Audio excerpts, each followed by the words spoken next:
अक्षय ने लिखा है, dear sir, read this poem a few days ago. It reminded me of you. Akshay ने एक कविता की कुछ पंक्तियां लिखी है, मैं आपको पढ़ के सुना देता हूँ। ऑफलाइन वालों को दिखती नहीं है क्योंकि चैट।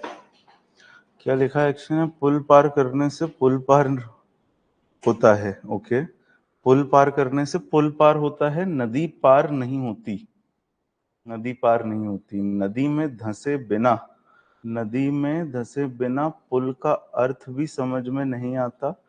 नदी में धंसे बिना पुल पार करने से पुल पार नहीं होता, सिर्फ लोहा लंगड़ पार होता है। कुछ भी नहीं होता पार नदी में धंसे बिना। न पुल पार होता है न नदी पार होती है।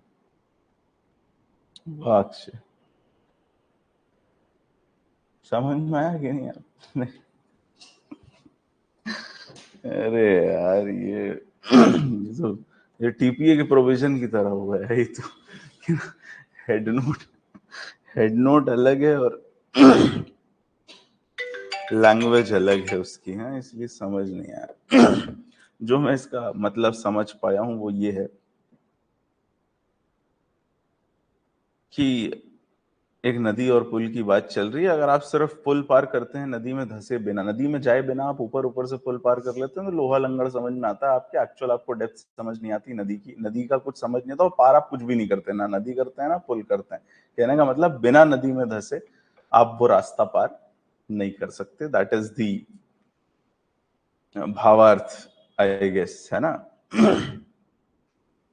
रिचा ने नो वन किल्ड जेसिका भी। हाँ, आजकल क्या मोटिवेशन का बड़ा माहौल चल रहा, मैंने देखा आजकल।